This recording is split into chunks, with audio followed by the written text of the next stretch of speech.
Okay, I call this special council meeting to order. City Clerk, let the records reflect that all council is present. And now I would like to invite everyone to rise and join me in the Pledge of Allegiance. I pledge allegiance to the flag of the United States of America and to the republic for which it stands, one nation, under God, indivisible, with liberty and justice for all. Thank you very much. We're at the point in our agenda where we have call to the public. This is where the public is invited to speak on anything that is not on the agenda. There will be opportunity to speak on the agendized item a little bit later in the meeting. Is there anybody requesting to speak on something not on the agenda? We have Glenn Klitska.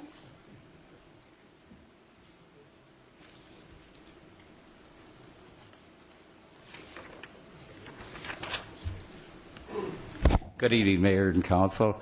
My name is Glenn Klitska. I'd like to pass on my time to Bill Lipscomb. We have Bill Lipscomb.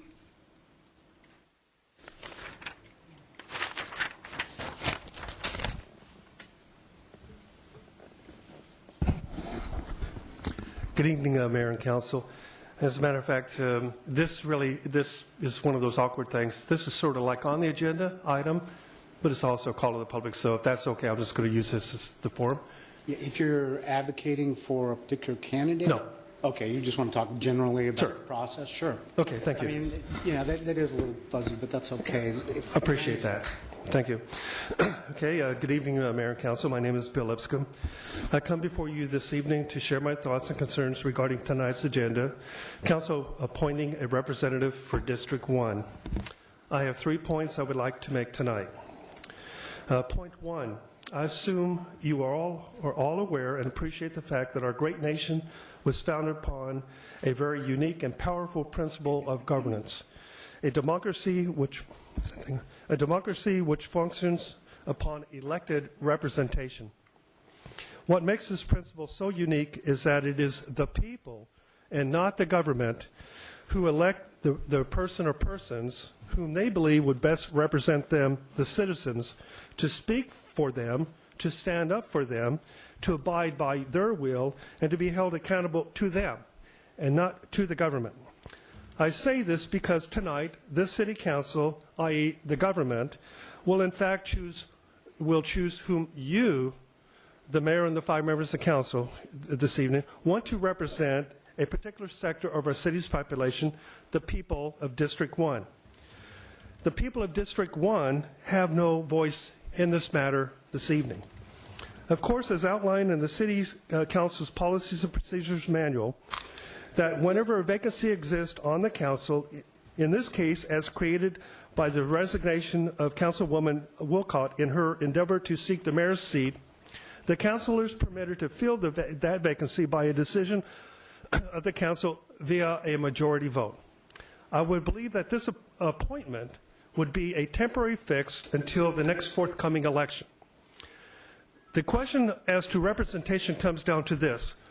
Will the person appointed this evening by the Council to represent this particular district actually abide by the wishes of the people in District 1, or will that person instead feel pressured to abide by the will of the majority of the City Council, those that appoint him to this unelected seat on the Council? I mention this because I strongly believe that this appointment process is extremely flawed and does a disservice to the people of District 1 in this case. It could be any district at any other time. In this appointment case, the people have no say-so as to who will represent them. Point 2, as to the questions posed to the candidates this evening, may I strongly suggest that no questions from the Council are necessary. If the members of the Council decide that they wish to ask questions of the candidates, I believe that such questions should be consistent and that such questions are asked of each candidate. I also believe that the questions should not be sculptured for particular candidates, but should only pertain as to how the candidates believe they can best serve the citizens in their district. If any candidate is asked a question, then all the candidates should be asked the exact same question. That ensures fairness and unbiasedness in the selection process. Point 3, the decision of this council should take place before the public, not behind closed doors in an executive session.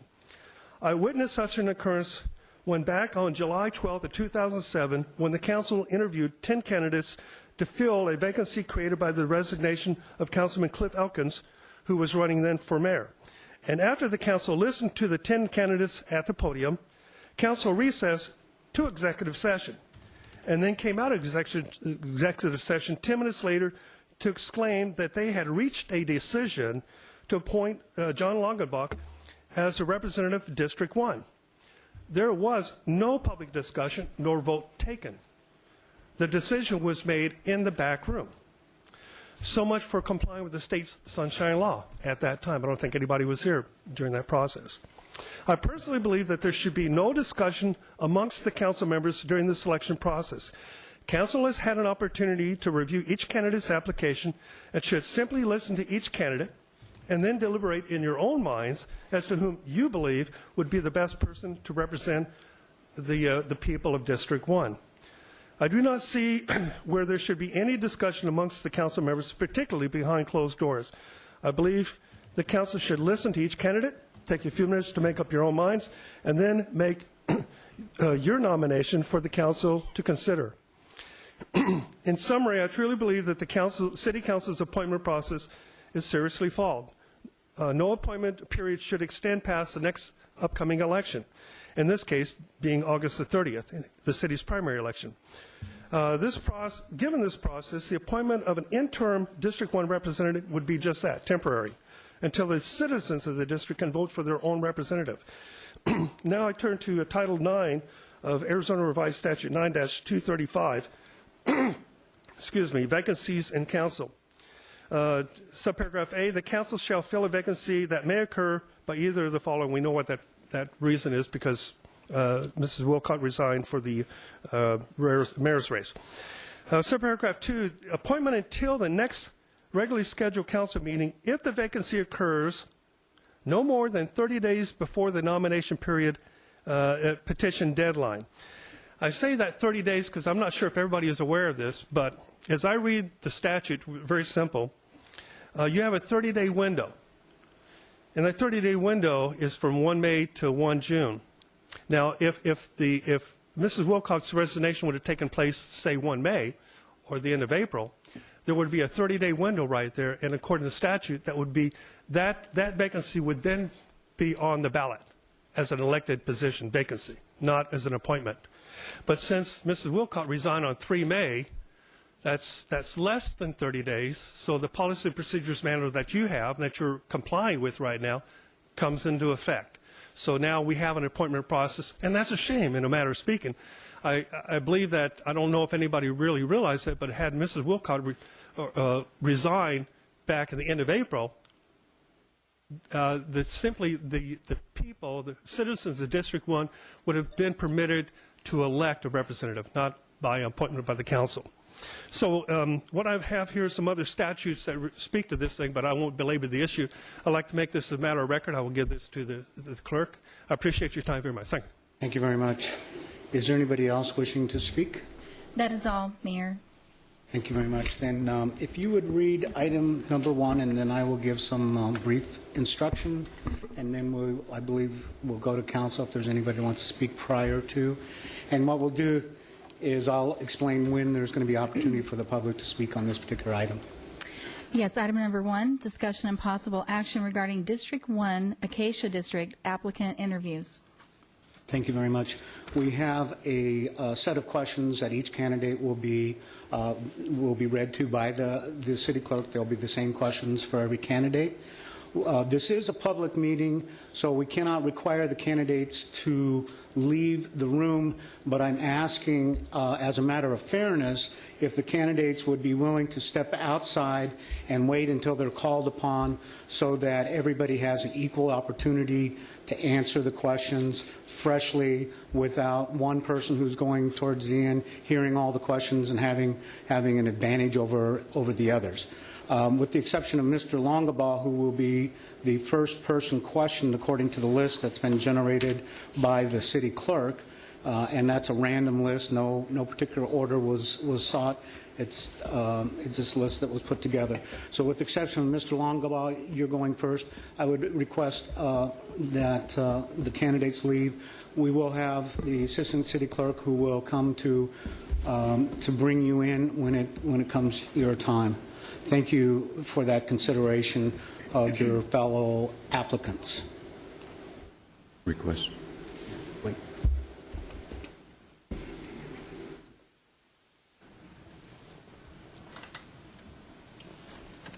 Before we start the process, Mr. Woodard, you requested to speak. Yes. In regards to what Mr. Lipscomb was referring to, the opportunity for the residents of District 1 to express their support for or against someone, I would like to suggest that perhaps this council not make a decision tonight, but we do the interviewing process and then table the decision or the vote until either a week from tonight or the 2 weeks after that. We have until the last meeting of June in order to make this decision. This is an important position. We spent a year between the time that we elected or selected a city manager, and this is a decision that's going to affect the residents of a single district of this city for the next 2.5 years. That's a period longer than the predecessor served, and I think that it would be behooving this council to give the residents of that district every opportunity to express their desires as to who they would like to have represent them. They could email us, they can call us. There's various ways that they can express their support for a candidate. So I would like to suggest that following the interviews tonight that we table any selection either until next week, next week, or 2 weeks after that. Mr. Alton. Thank you. As we have requested the candidates leave, I would suggest, or I would ask and request that the TVs be turned off. Kind of defeats the purpose. The monitors out in the off out mayor's. in the hallway. Are they off? They are off. Okay. Thank you for that suggestion. Mr. Hall. Thank you, Mayor. In regard to Mr. Lipscomb's presentation, I would like to address the city attorney. Is that true, what he said? Is that the way you see the statute? Is June 1st, or excuse me, after May 1st, then it's an appointment process. Before June 1st, it's an election process? Mayor and Council, the ordinance is not in front of me. There is a new ordinance that was recently passed by the legislature, and there is a 30-day time frame within which, if you're outside that 30-day time frame within which you can pull papers, it would go to a special election. So is it something that we'll be doing in the future? Yes. Is it something that came to fruition after this occurred? Yes. So in terms of the process that we have currently right now, it's what's on our books in ordinance. So there's no way to get around that right now. We couldn't get a person on the election so that District 1 could vote. There's no way to do that. After we appoint it, I'm saying everything's possible. The challenge that you come through with this is that you would be changing the manner within which you elect somebody. And so you'd have to first change your ordinance, then there would be a 30-day wait period, and then we would need the Department of Justice approval because they would need to sign off on that. So it would take upwards to 90 to 120 days to effectuate that change, which we'll be going through that process. It's just in terms of right now, if there's the desire to fill it, we need to fill it with the process we currently have on our books.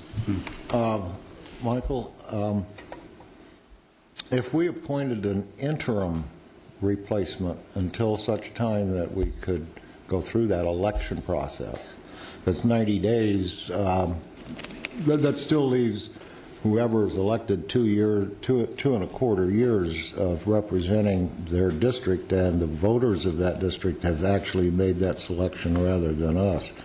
But is that possible to make an appointment as an interim appointment until such time as an election, which I'm assuming, based on timeframes, we would be looking at a November election? No, the council does not have the authority to appoint an interim. It's appointing an individual to replace for the remainder of the term that's vacant. Okay. Mr. Alston? Yes. This is to the city clerk. What is the last date that you can put a ballot measure on or a change to the ballot? Actually, that date passed on June 1st. Okay. So there's absolutely no way we can put anybody on the ballot for a August 30th That is correct. election. Okay. That is correct. Only a write-in candidate at this point. Okay, thank you. And I think probably all the council agrees that we'd prefer that there be a candidate that actually ran for the seat and that was elected by the district, by the folks in the district. Unfortunately, we're faced with a situation that requires us to follow this process, and so therefore we will. But the point is well made, and I believe the point is well taken, that that's the way it should be and hopefully will be in the future. Mr. Villanueva. Yes, just a quick question. Will it take just a majority, or will it take a two-thirds to... Majority. Just a majority? Majority. Oh, okay. Thank you. Thank you. We're going to go to the interview now. The city clerk will ask each of the questions. I believe the candidate applicant will have 2 minutes to answer the question. At the end of the 2 minutes, the answer will be over. And then after we've interviewed all the applicants, we will have a call to the public on this particular item. So if applicants want to voice their thoughts, concerns on any of the process or any of the applicants, they will be invited to do so upon the completion of all of the interviews before there are any nominations by the council. Mr. Longabaugh, I will be giving instruction to all the other applicants that once they have interviewed, they're welcome to stay in the chambers. I appreciate the opportunity to be first. Thank you. City Clerk? I'm sorry, Mayor. Did you say when we're going to be able to accept comments on this particular item? Is that going to be afterwards? After all of the interviews have been completed, then we're going to open this to the public and take their comments. Thank you. Thank you. Thank you, Mr. Longabaugh. First, I wanted to remind council there's a packet in front of you that has the list of applicants for the interviews, but behind that is a list of the questions and a form for each one of the candidates that are interviewing today. Okay, Mr. Longabaugh, the first question is going to be, and this will be consistent for every single applicant, how long have you lived in the city of Surprise? I've lived in the city of Surprise for 8 years. I moved here in 2003. The second question is, please provide a verbal resume of your qualifications.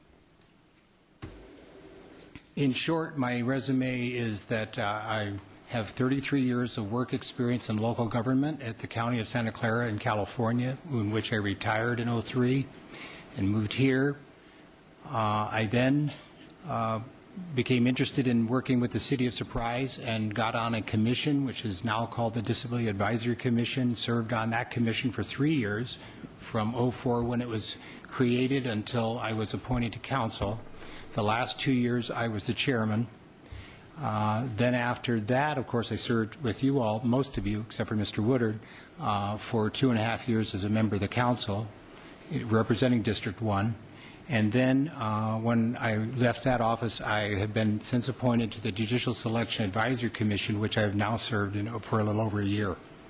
So that's my work experience. In the community, I have a lifetime of community activity and work, working with the people of the community, both people who have disabilities like myself and other people who have needs in the community, in which I was able to assist them in getting some civil rights taken care of. I'm a civil libertarian as far as personal rights of people. I believe that individuals have the right to be responded to by their government. I was that type of individual for 33 years when I worked. My first 10 years, as you see my resume that was in the packet, was in human resources, what used to be called personnel work, hired, fired, labor negotiated, different things of that sort. And in the last 23 years of my career, I was a civil rights officer for the county. The county was 18,000 employees at its peak, and it was 14,000 when I left in 2003 due to typical budget cuts and all that. But during that period of time, I adjudicated cases of civil rights allegations between workers and in management, citizens and workers, and the community against the county. And that was the type of work I did. Because I did work both in the government as an employee and as a community worker, and since also on the council here for 2.5 years, I have to let you know that I do believe in teamwork. I think you all that worked with me when I was here as a councilman know that I believe in consensus. I believe in getting things done. This city is a growing city. As we all know, we went gone from 30,000 people 10 years ago to 117,000 and some. The districts are now going to be 19,000 apiece instead of some very small number that they were back in 2000. We have an awful lot of things to do right now. Thank you. I think I've used up my 2 minutes. Mr. Longabaugh, this next question is in 3 parts. I'll read the whole entire question for you. Have you ever served as an elected official and as an appointed official, and if so, where and when? I already answered the question, but I'll repeat it. Yes, I was appointed to the office of District 1 councilman, and actually, Mr. Lipscomb was wrong. We were interviewed on June 26th of 2007. The council did not make the appointment until 2 days later on the 28th, and then on the 12th of July they swore me in. So there was a process they took. They didn't do it all in the same evening. But yes, indeed, I did serve, and I served for 2.5 years. Thank you. What do you believe are the 3 greatest challenges for District 1?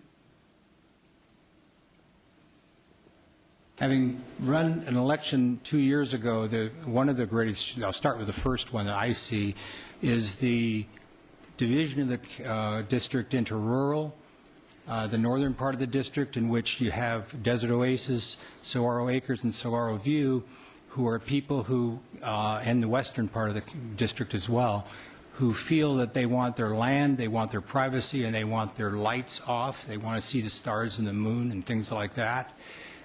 Versus the urban part of District 1, which is Arizona Traditions, Happy Trails, Sun City Grand mainly, and these are more urbanized areas of the city. That difference of people and all the mileage, you might say, when you go visit people, I'll tell you a very brief story. When I was appointed, one of the first things I did is go up to Whitman and try to make some peace with the people up there, because the mayor at the time had really riled them up about the BNSF railway station up on Whitman area. And so the mayor and I went up there, Mayor Truitt and I, that is, and I believe Richard went with me. We actually had to take police officers because we were afraid that the people were that upset about how the previous mayor had kind of been a little rude to them. We'll just be brief. So what I did, and with the help of staff, is I established a committee, and we met every single month for the 2.5 years that I served in Whitman, and got them to the point where they actually trusted Surprise. But to do that, they were afraid that we were going to tell them what to do rather than listen to them and work with them. That's the sort of team player and consensus builder I believe I am. Thank you. Have I used up my 2 minutes already? Yeah, I was going to ask the mayor how we're going to handle this with the timer. Do you want the timer on? It's distracting. I think it would be helpful if the candidates had the timer on so they would know about where they stand at 30 seconds. There would be a... Okay. The second one, I'll be briefer with the next 2. She said there were 3. The second one I think District 1 is most interested in is taxation, because we do have a very high level of senior community, including myself. Most of us, when I talk to citizens, and when I did talk to citizens when they were my constituents, would always say, don't you dare raise our taxes. And the result of that was that they would vote against any type of tax raise, including very strongly against the GO bond in 2009. You just are going to have a hard time, and I know that, with people in that district with raising taxes. I don't care what you're going to pay for with the money. And I know our city is in tough shape right now financially. I've been following what's been going on, but that is a difficult situation. Third thing is probably when the redistricting is finally arrived at the end of the month of August, and then the Justice Department approves it, is to see the balancing of the city and realizing that District 1 is now really a fair-sized district, but it's going to lose some population. Right now, District 1 is running about 24,000 citizens. We're going to drop to 19, roughly, as according to the consultant at the meeting I went to last night. And so I think the losing of a little bit of power might be a shift for some of the people in District 1 who think that right now we're the second biggest district in Mr. Williams' district. Thank you. Thank you. And the next question will be, what do you believe are the 3 greatest challenges for the city of Surprise? Well, I already hinted at one, finances. It has been an issue. It was an issue when I was first appointed to council. It was an issue during the time I served on council. I remember that about 2008, the city's complement, for example, was running around 870. The budget you're going to approve next week at $263 million odd is dropping the city complement to about 7.25. That's 100 people that have disappeared from our workforce. That's less service that the city is able to give the people of this city. So finances is number one, I think, and it's on all of our minds, citizens or council people. Second one is going to be how to implement a strategic plan without money. You have a wonderful strategic plan. I've had the ability to review it, to see the 5 pillars that were established, but some of those will cost a lot of money. Your transportation pillar, finish the scalloped streets. Where are we going to get the money for that? That's going to be a problem. That's going to be an issue. The public are going to expect us to do things for them, and we're going to have to deliver in one way or another. So I think, again, it relates to the first one, but it's really more important. We've given them a promise. Now we have to try to deliver it with implementation. A third thing is going to be getting the city's economic development on the way. I mentioned to a couple of you in the little hour we had before these sessions started, I am so proud to see some of the things that were begun during the 2.5 years I was on council happening. We have Rio Glass, we have GenStar, we have some other things coming our way. We're going to become a solar city, and I think that's wonderful. That fits into the sustainability part of the plan, but it also gives us jobs in town, jobs that pay well. And I think that economic development is going to be a wonderful thing to see. I'm very happy to see the tech center is working so well. I drive by it now, and it's not empty like it was the first few months. And so I'm proud to have said that I was part of helping to get that started. And the next question is, why do you want to serve as an elected official? Because I'm crazy. No, seriously, I believe in my city. Wherever I have lived, and I grew up in San Francisco, moved to Palo Alto, moved to San Jose, and now I've moved here to Surprise, Arizona. Every one of those 4 cities, I became involved in one way or another once I became an adult in either community activity or other activities. I've served on councils and on commissions and on boards and on community boards because I believe in being involved.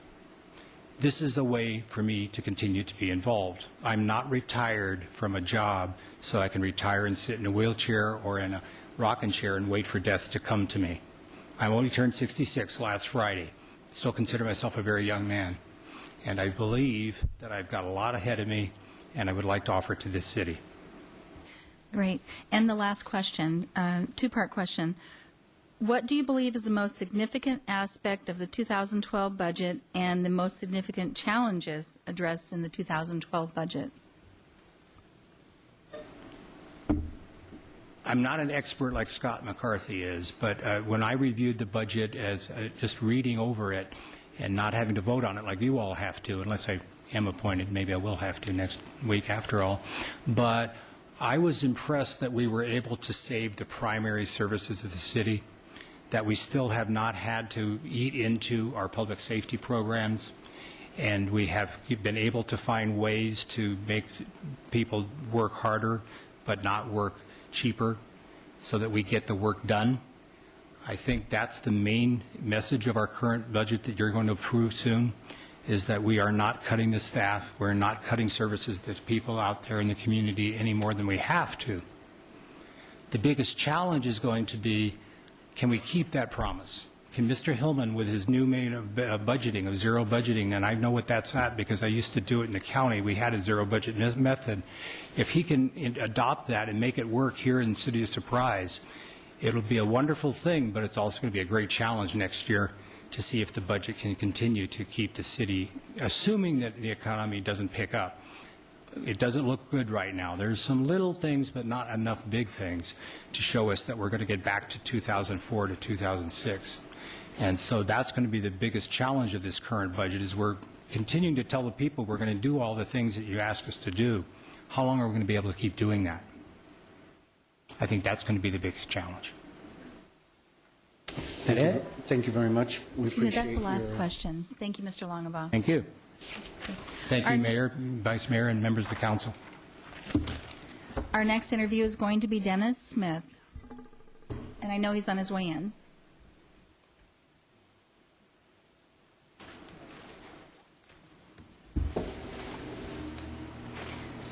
Yes, you can either stand at the podium or you can actually have a seat. Either way is fine.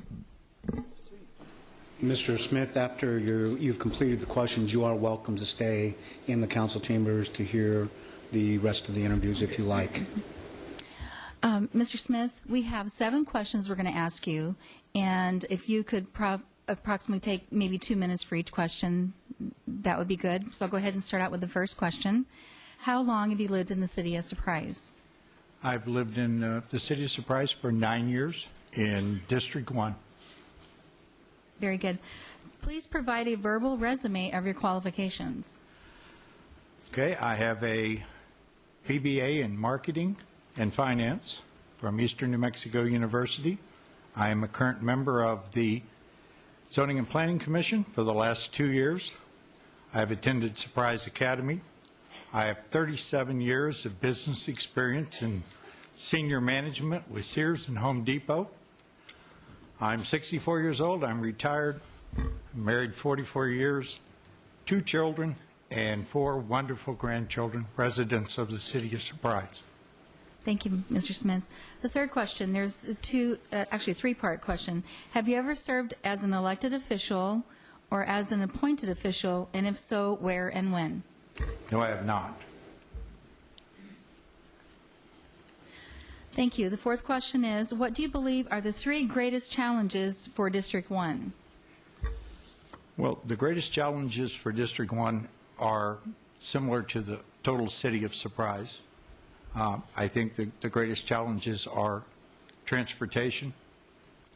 I think the 303 completion. I think that jobs and economic development, and I think economic responsibility and watching for the taxpayers' money and the citizens. Very good. The 5th question is, what do you believe are the 3 greatest challenges for the City of Surprise? Well, short term, I think we need to have the 303 completed for SADA and completion of another transportation corridor that is east-west. Long-term, I think we have to have continued job development. We need to ensure livability, sustainability, and I think we need to do, as we plan Village 3, I think we need to protect the white tanks, which I think are a great asset for the City of Surprise. Mr. Smith, why do you want to serve as an elected official? As a resident of Surprise since 2002, I've watched the explosive growth, the change, and the problems that have come with it to the city. I've also witnessed the subsequent slowdown in growth and the problems that that has brought. I've watched the numerous problems, and there have been many, that the city and the council has faced as the city literally grew up before our eyes. I've attended or watched most of the council meetings since 2005. I believe the future has never been brighter and never more challenging. We need dedicated, physically responsible, visionary leaders to set the course for the future. The vision that the council puts forth now and how well we handle the current problems and the issues will determine how well we succeed in the future. The city must focus on jobs, transportation, and physical responsibility. The council must keep watch for the taxpayers and the residents of the city.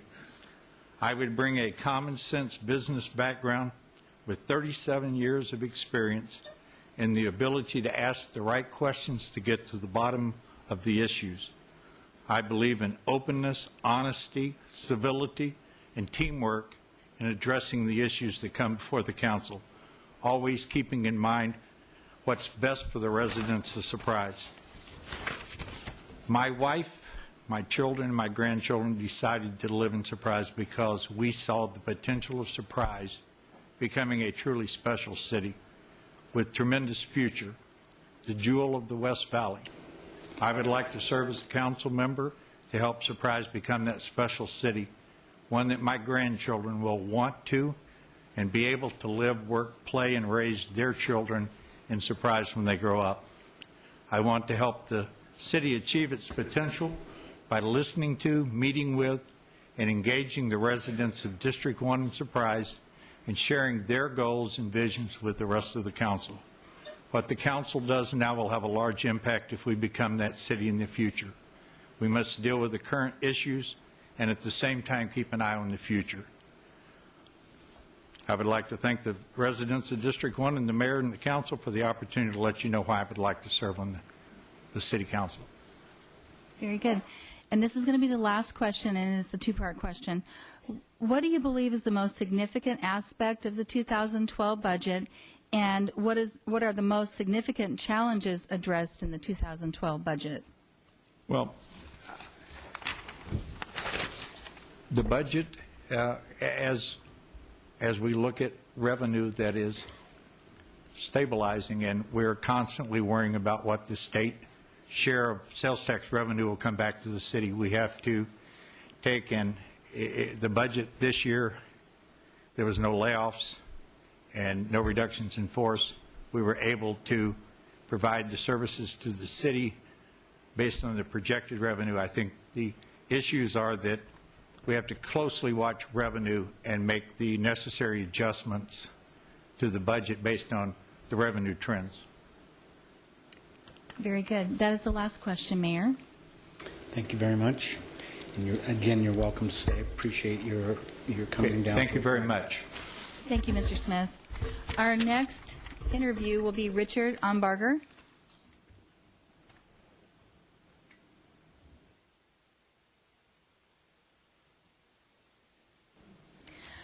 Mr. Umbarger, you're welcome to have a seat, or you can stand at the podium, whichever is more comfortable for you. Okay. Mr. Umbarger, at the completion of your questions, you're welcome to stay in the chambers to follow the rest of the applicants, if you like. Okay. Mr. Umbarger, we have 7 questions, so I'm going to go ahead and start out with the first one. If you can keep it to about 2 minutes for each answer, that'd be very helpful. The first question is, how long have you lived in the city of Surprise? I've lived here 6 years. Very good. The second question is, please provide a verbal resume of your qualifications. I'm a native of Maryland, a rural section of Maryland. I grew up on a dairy farm there. I then went in the Navy for 4 years, trained as an electronic technician. I did a BS degree in agricultural engineering at NC State. Fortunate enough to marry my wife for 43 years at that time. We have 2 grown children, very successful. I did a master's in environmental engineering at Johns Hopkins University. Then I entered the public service for a while. I worked for a board of supervisors in a suburban county in Maryland and Washington, D.C. Got a good taste for what it does to promote legislation, advocate for public policy. But I had this engineering degree, and that wasn't going to get me registered. It wasn't the right experience. So I then got a job working for the USDA Soil Conservation Service, designing dams and water features, and got my PE. Soon thereafter, I entered a private consulting service for about 30 years. Worked for companies predominantly in Maryland, one in North Carolina, and of course here in Arizona when I moved here in 2005. During those years, we did beneficial projects. We worked for entrepreneurs. They were pretty demanding fellows. I'm sure you all have met, I know quite a few developers and private entrepreneurs.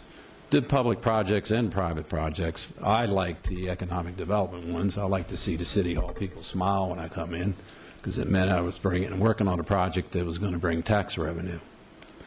So we did research campuses, warehouse distribution, office projects, retail projects. When I got to Phoenix, I was fortunate enough to work on a CVS retail program throughout the entire valley, so it was a good introduction to Arizona.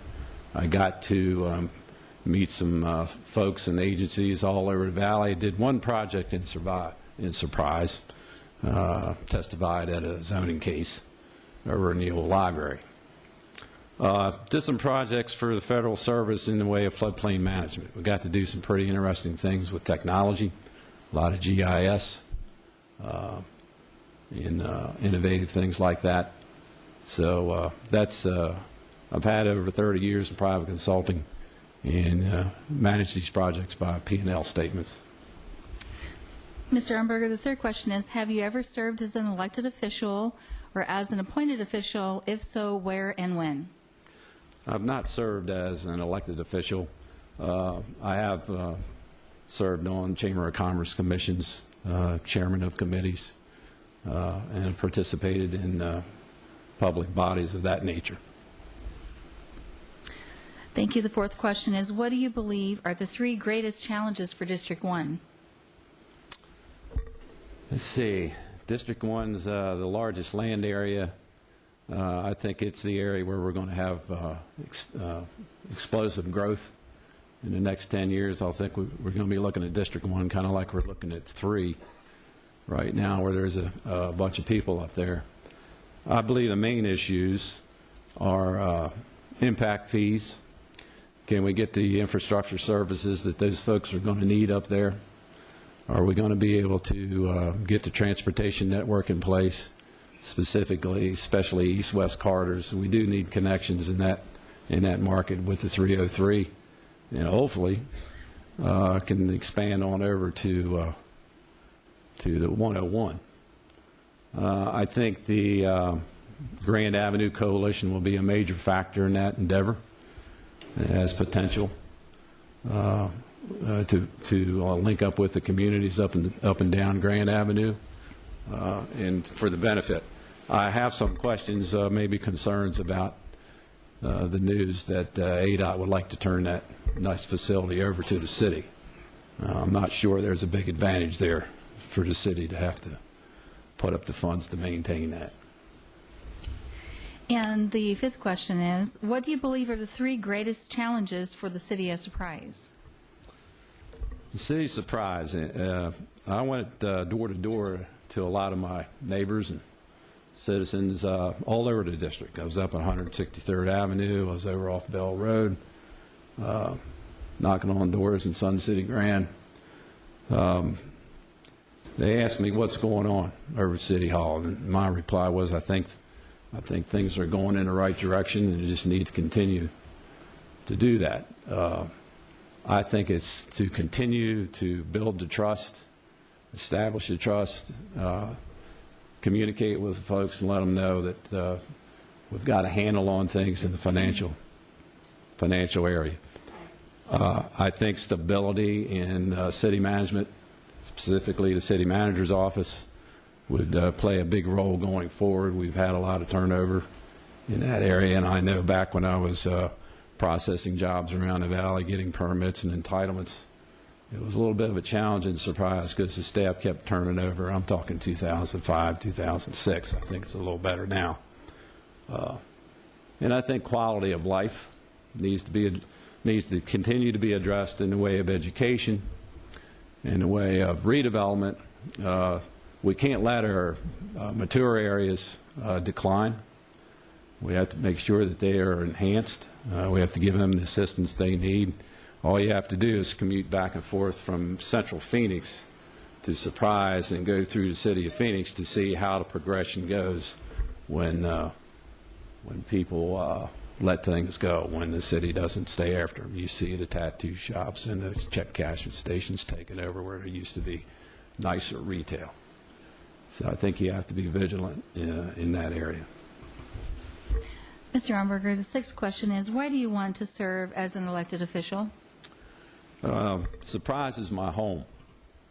West Valley is my region. Like I said, when I got here, I was doing business all over the valley. And you've heard, you'd hear all about Scottsdale, and you'd hear all about Chandler, and you'd hear a lot of East Valley. Certainly a lot of advocates for downtown Phoenix. You didn't hear too much. It didn't seem that you heard the emphasis. And when you're speaking with people around the valley, West Valley didn't get as much press. Well, that makes you want to rise up and do something about that. So it's my turn. I think it's my opportunity to stand up and do some hard work. I've watched you all through these many months and years in your efforts to do what's right, and I think I can help with that. My experience, my background is, while mostly private sector, I think can be applied to a lot of the things that we do here. I understand that we have to do some legislation. We have to do it cooperatively, respect each other. Sometimes we're going to have disagreements. That's what the folks out there want. They are a little bit tired of the articles they read, and of course, we know that makes the newspapers. But they want to see a commonality, and I think I can help with that, just like you all have been doing recently, and the way things have proceeded. I think also education needs to be enhanced, cooperation with the Dysart School District, continue with the education we have. I think also we should try to take advantage, maybe recruit a 4-year educational institution that could come here. I've seen the benefits downtown. I watched that progression. They got the light rail. That got them ASU downtown. ASU downtown got them a 24/7 campus and an environment to enliven their downtown. I think to a certain extent, maybe not to that scale, every town center wants that. They want a vibrant downtown area, nothing like 4,000 or 5,000 college students to help you with that and keep things moving. And the last question, it's a two-part question. What do you believe is the most significant aspect of the 2012 budget, and what are the most significant challenges addressed in the 2012 budget?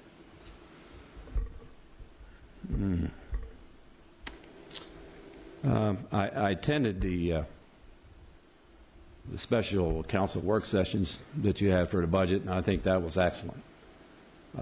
Don't know if you've done that in the past, and I think that was really a worthwhile endeavor. Also attended the budget retreats. I think I like the way it was laid out. I think it was done in detail, and it was fairly understandable. I assume that the council had access if they wanted to dig deeper than just the city manager's document. That evidently, I'm just assuming that if you needed to dig into the financials of any particular department, you're probably able to access that. That's kind of an environment that I certainly worked under in the organizations that if the board members wanted to dig, they could. Most of the time they didn't, but they could. I think the challenges are going to continue to be to find some additional funds, some additional capacity to do the good things you want to do. How are we going to move the city forward if we don't have funds to incentivize a big economic development opportunity. They may be coming down the road, they're looking for a little support. Our competition is going to give them some support. We need to be able to stand up and do that. We don't want to miss opportunities. I understand operating reserves got to be brought up to speed. Bonding companies are going to demand that be put in place. And I think the budget could be more, instead of final passage, that's it for the year, maybe it's a living document, and we can go back and look at it on occasion. Because I think things are going to happen during the year. There may be some funds available in places to staff or we didn't anticipate. They may not need as much money here or there. So I think as much as we can keep looking at it, and keep working with it, keep working with staff, that's our challenge for that budget. That was the last question, Mr. Umberger. Okay. Thank you very much. Thank you. Appreciate your time.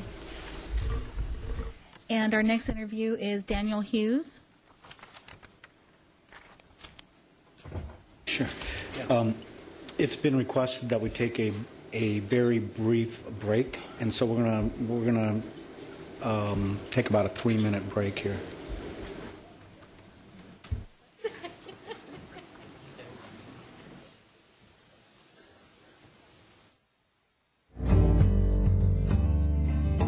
Thank you.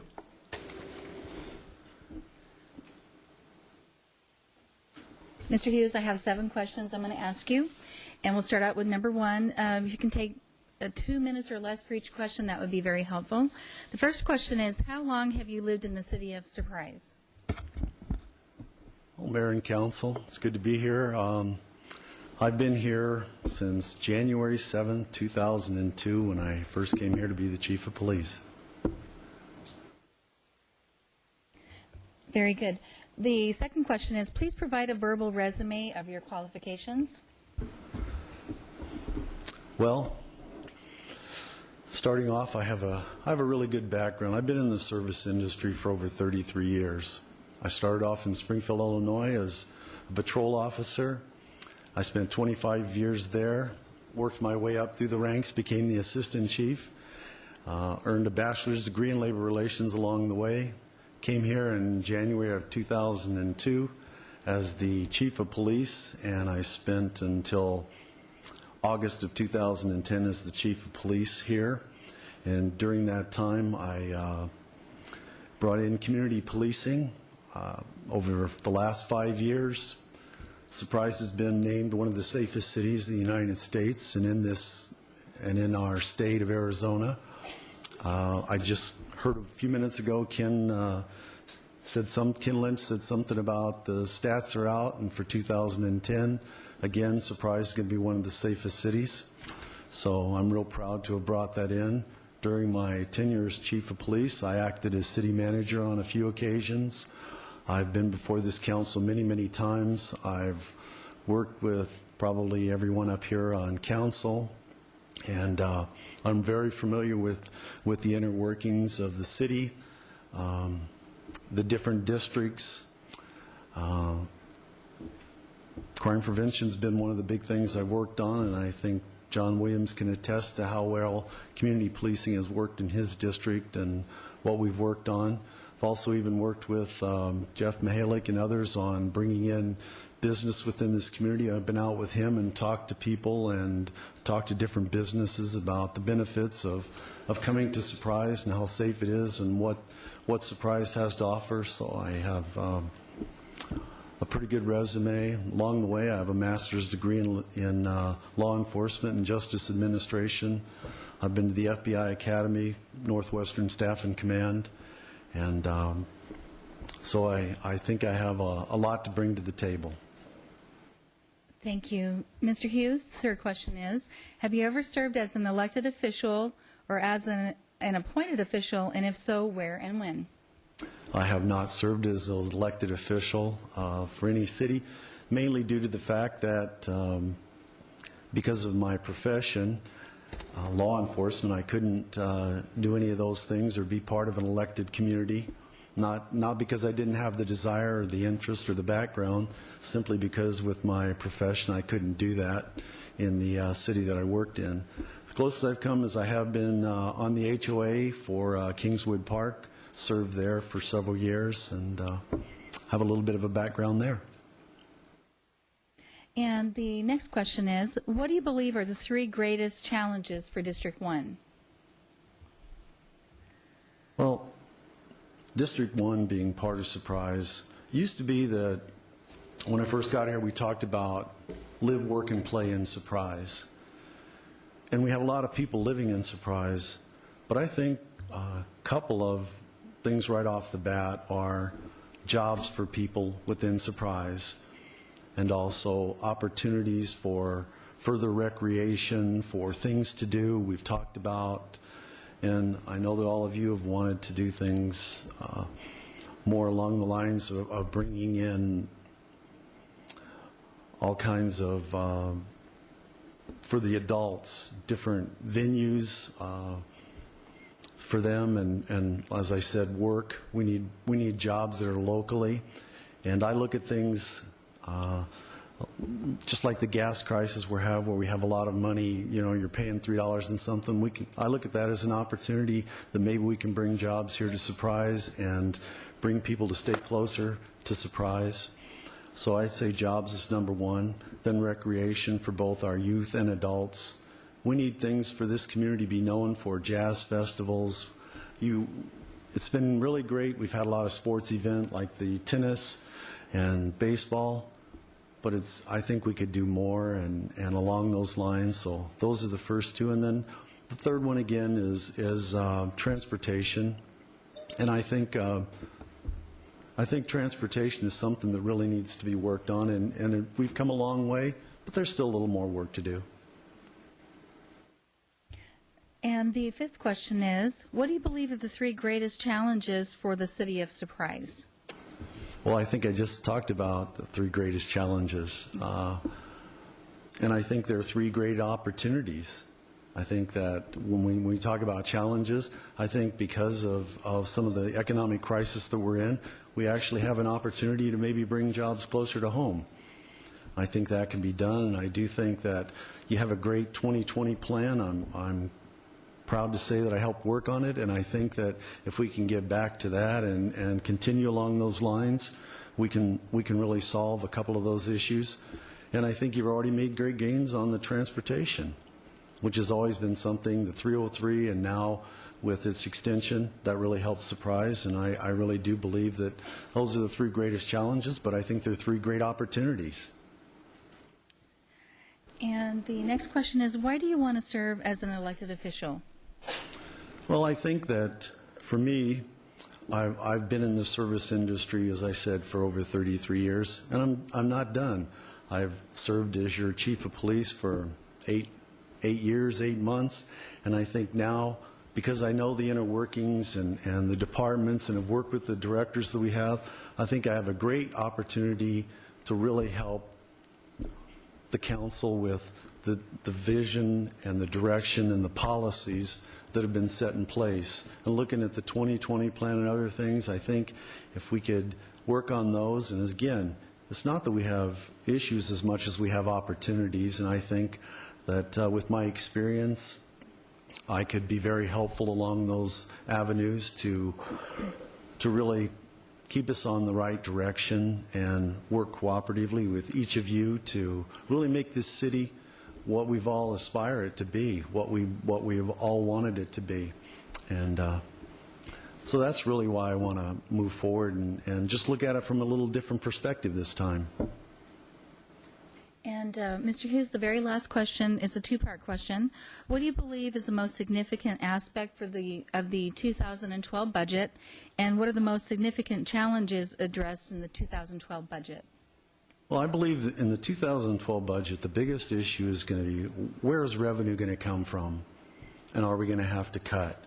And I believe that I would really like to see us work on going out and finding new avenues of revenue rather than having to cut. And so I would like to see if we could really work on, as you all have tried, to bring in more employment, more ways that we can go out and bring in different revenue, the sales tax. I believe that's one of the biggest challenges that you face in the 2012 budget. Sherry, could you give me that question again, please? Yes, the two-part is, what's the most significant aspect of 2012 budget and the most significant challenges addressed in the 2012 budget? Well, I think it's really one and the same. You know, I've looked at it, and I think it's the revenue. Where's it going to come from? And if we can generate the revenue, then we can look at not having to go further cuts. So I think those are the two biggest issues, and that's facing in the 2012 budget. Where's the revenue going to come from, and how are we going to utilize it? And hopefully, if we can generate it, we won't have to look at further cuts in what we provide for our citizens of Surprise. Thank you very much. Feel free to join us here in the council chambers to hear the rest of the interviews. We appreciate your time. Thank you. It's good to address you again. And our next candidate is Ted Carr.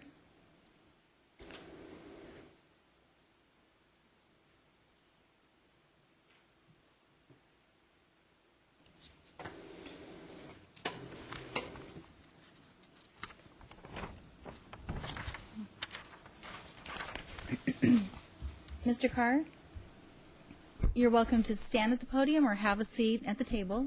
Either one is fine. Standing for a while, a little longer won't matter. Or should I say good morning? No, not yet. Good evening. We are going to ask you 7 questions. So the first question, if you could take about 2 minutes or less for each question, that would be helpful. The first question is, how long have you lived in the city of Surprise? I'm pushing 9 years right now. Very good. The second question, please provide a verbal resume of your qualifications.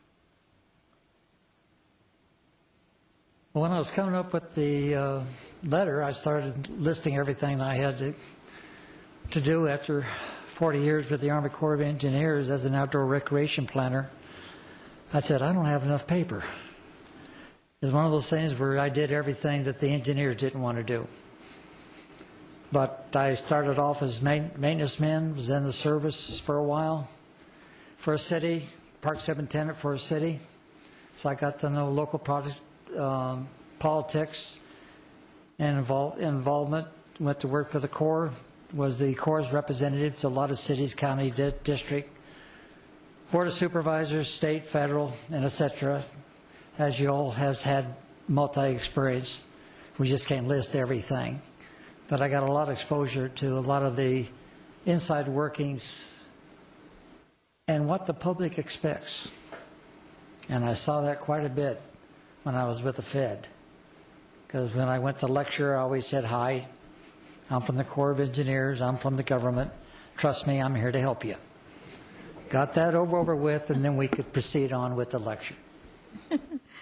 The third question is, this is actually a 3-part question. Have you ever served as an elected official or as an appointed official? If so, where and when? I've been appointed to a lot of committees, other cities, City of Ontario and some other places, but they were temporary 1-year appointments for a certain problem. I worked with a lot of the appointment committees as a subcommittee to the city councils and supervisors, state agencies, other federal agencies. Within Surprise, I was appointed to the Disability Commission. Did the first work that was developed by the American Disability Act of Washington, D.C., when that was started way back in ancient history now, because the Army Corps of Engineers had 88 and started in 82. So I guess I had a background by the time I started that in 89, 90. So it's kind of hard to list all involvements. The fourth question is, what do you believe are the 3 greatest challenges for District 1?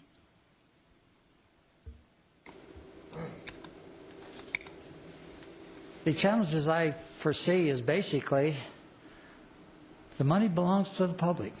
They don't belong to the city. They don't belong to the city council. They don't belong to government employees. And being a representative of the district, that's one thing I feel has came out of it. They want a good representation of the monies that they put into this organization, and I believe they deserve it. And I believe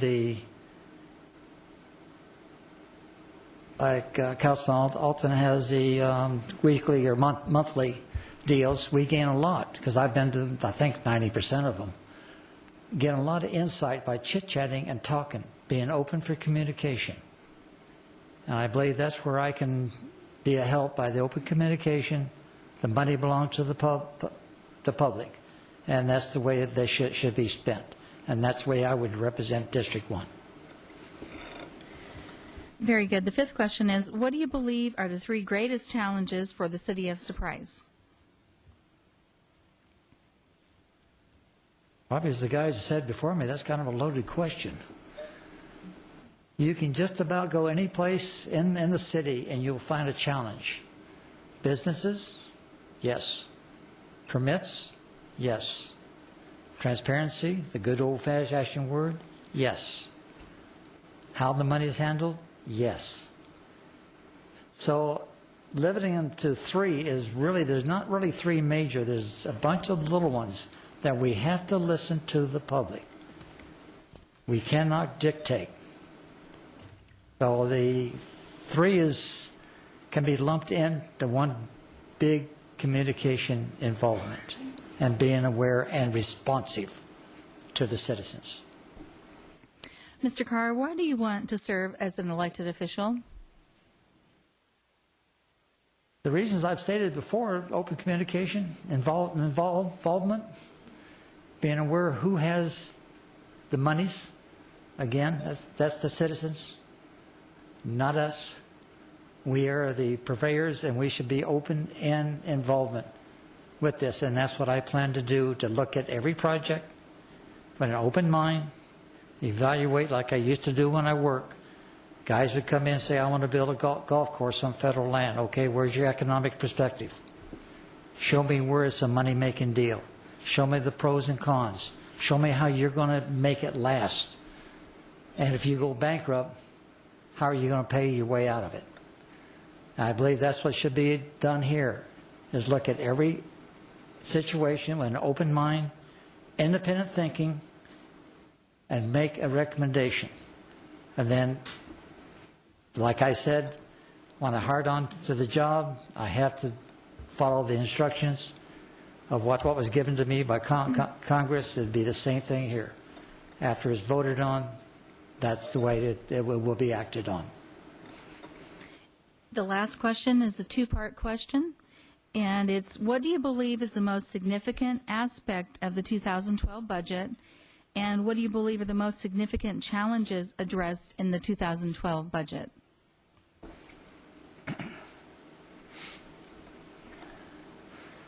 God, it seems like I'm repeating myself. It's basically how's the money going to be used? How's it going to be accountable? Are we getting straight scoop from the reports that has been given? Are we to look into things on our own to determine whether the facts are given to us on a project that's in the budget, or whether or not we can make a good independent discussion of any problems within that budget? And as I've said before, and you all heard me, I'm a firm believer in contracting out. I believe that is the way that you'll see city after city after city.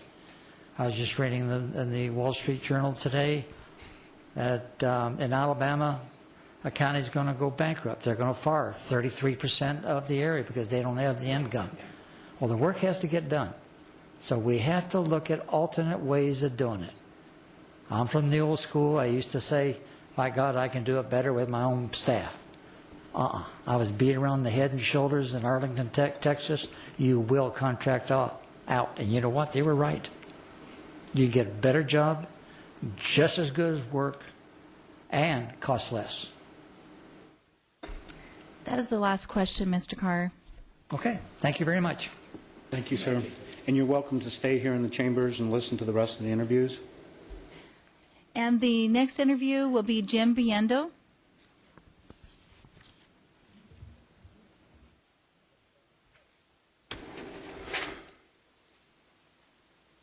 Mr. Biendo, you're welcome to stand there, or you can have a seat at the table, whatever is more comfortable for you. Thank you. Okay. I have 7 questions that I'll be asking you, and if you could take approximately 2 minutes or less for each question, that would be helpful. The first question is, how long have you lived in the city of Surprise? Lived in Surprise for 8 years. In fact, it was 8 years in May. Very good. The second question is, please provide a verbal resume of your qualifications. I have a Bachelor of Arts, Master of Arts degree, completed all coursework, comprehensive exams for a doctoral program. I'm one of those they call an ABD, all but dissertation. Those were primarily in the areas of English speech and theater. Perhaps more pertinent is my record in public service throughout my professional career. I've had opportunity to serve on boards of directors of chambers of commerce in various communities, a Convention and Tourism Bureau in Cedar Rapids, Iowa, for example. I've also been president of Rotary clubs in a couple of communities, and was on the board of directors of the Chamber of Commerce in the city in Missouri in which I lived. So tracking my my professional career, I also have a public service record of being very involved in the communities in which I've lived, and those include Arizona, because at one time I lived in Tucson for about a period of 4.5 years, Missouri, Colorado, which is my home state, and then about 4 years in Iowa. Very good. The third question is, have you ever served as an elected official or as an appointed official? If so, where and when? Yes. During my time in Colorado, at the time I had a position as associate professor at Adams State College, which is in Alamosa, Colorado, which is it's a relatively small community. But during that time, then I ran and was elected for a city council position. We had a rather interesting system there. We had 4 districts from which a council person would be elected, and then we had 2 at-large positions. So the city at large would obviously vote for those 2 at-large positions, and I was one of those at-large positions. Mr. Biendo, what do you believe are the 3 greatest challenges for District 1? I think not only for District 1, but for the city at large. And I'd like to phrase it this way, if I may. I think the biggest challenge is fiscal integrity. I don't mean just numbers, but fiscal integrity. Obviously, the numbers have to be crunched, and the numbers have to be pure, and the numbers have to be monitored very carefully. But fiscal integrity, because then I think that's how one builds public trust. And I think one of the major challenges, whether it's in the fiscal area, the economic area, education area, whichever, is building public trust. And I think the first step in doing that would be to address it through the fiscal integrity issue, and then obviously all the other things have to come along. Very good. The next question is, what do you believe are the 3 greatest challenges for the city of Surprise? Fiscal integrity, economic growth, economic stability, and I'll say maybe perhaps a word or two about that, and quality of life, and I want to expand on that a bit in my 2 minutes, if I may. I think economic growth obviously has to be a priority for the city of Surprise, but beyond the aspect of controlled growth, and those controls are obviously important, but an economic stability, an economic base that would include not only large corporations, but a diversified economic base. And certainly attention to small businesses. As all of us know, small businesses really drive the economy. I think the last figure I knew about was 80% of the economy is driven by small business. So it's absolutely critical that I think the city support in every way possible small businesses. I think that ought to be a priority. And then quality of education. Quality of education, and I think I shared this with Councilman Williams earlier. Quality of life is sometimes made synonymous with arts and culture. I see it in a broader sense. I think transportation is part of quality of life. I think ease of movement within the city, for example, that's quality of life. Egress and access into the city, that's quality of life. Obviously, recreation.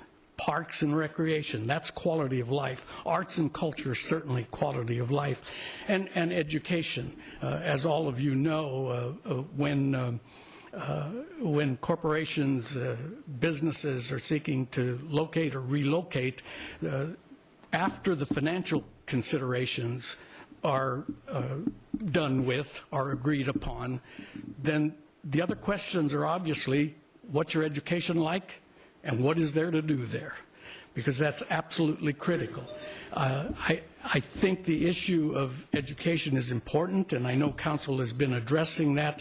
I might have a little different perspective on some of that, because I'm not sure, although you may have been privy to it as a member of the public, I don't think I was. I'm not sure there was a needs assessment about a university. I'm not sure there was a cost-benefit ratio about having a university. What exactly would the city have to commit in order to have a university here? And what kind of university do you want? If you want one that would prepare people for the workforce, then there may be any number of ways to do that. Community colleges do that exceptionally well, by the way, either by contract or simply by virtue of being here, as Rio Salado is. The sixth question is, Mr. Brienda, why do you want to serve as an elected official? I think the basic answer is because I really like this city. I have really enjoyed the 8 years that we've lived here. Beyond that, I think circumstances are such, in my opinion, that the city is really well positioned to take another major step forward. You're cleaning up some of the financial issues, and obviously that was important. You've hired a new city manager. That gives a whole look forward. You have a strategic plan that you just approved, and you recently approved your $232 million budget. So the city is really well positioned now to look at policies that will help it take that major step now beyond where it exists now. And the last question is a two-part question. What do you believe is the most significant aspect of the 2012 budget? And what do you believe are the most significant challenges addressed in the 2012 budget? Well, the significant aspect is to take care of that, depending on how one looks at it. Is it that $40 million or that $80 million that needs to be accounted for?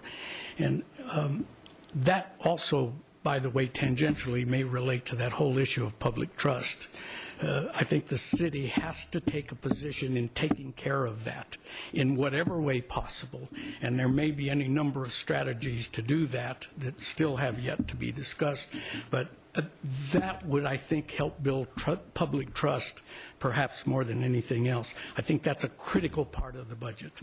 Having worked in public institutions all my life, I also know that it's also always important to look at the ways that seem small if you take them individually, but cumulatively really examining individual departmental budgets. And hopefully your city manager will do that, because there's, at the point at which one feels that you just can't cut anymore, there may be a place or two where it might be possible to cut just a bit more. That's been my experience in universities. When state funds are cut, and I was assistant to the president for the past 17 years at the university, and the state legislature would say, you're going to have to cut $3 million out of your budget this year, or you're going to do it. And there's not a lot of advance warning for that. Well, we would then ask departments to go department by department and submit possible cuts. And inevitably, we'd find them. We'd find a way to do that. So I think budgetarily, those are the kinds of things I'd want to look at. That was the last question, Ms. Biondo. Thank you very much for your participation this evening. You're welcome to stay in the chambers and watch the final interviews. Thank you. Our next interview is Cliff Elkins.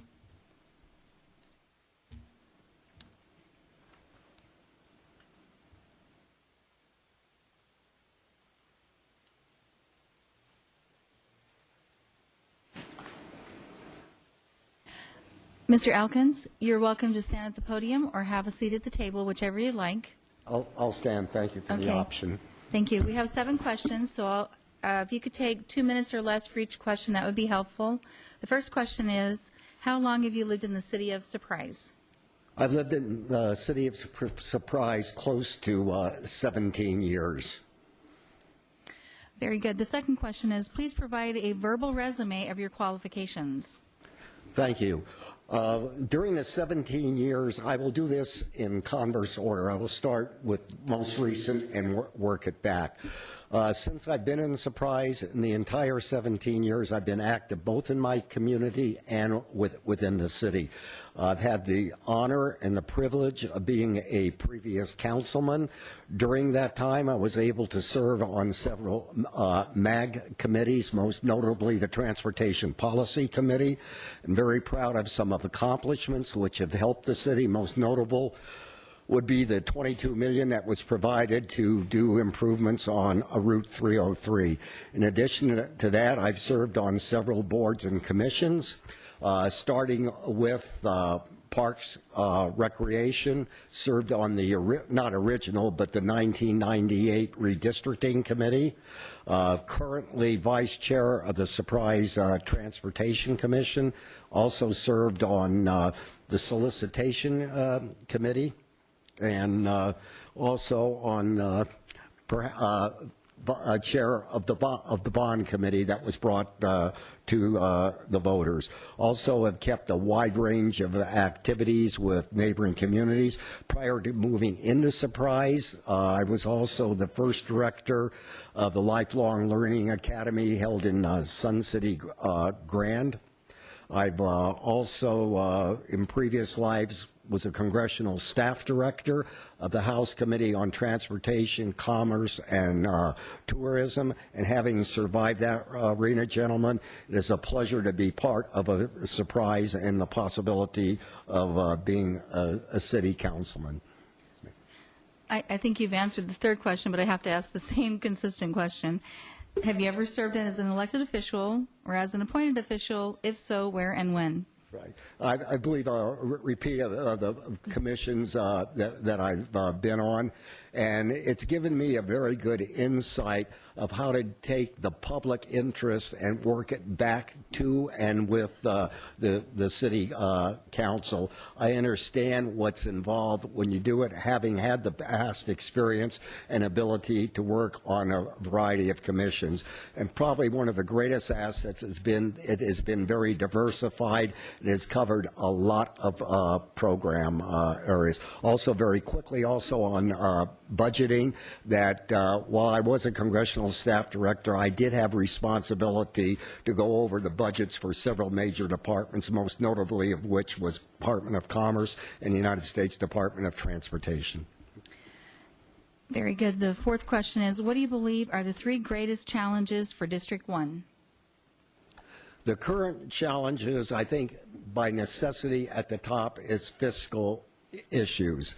The fiscal issues that are facing Surprise obviously must be Surprise, and they must be solved, and they can be solved by a concept which I think is absolutely critical, and that is teamwork. There is talent There's talent on the council, there's talent in the city.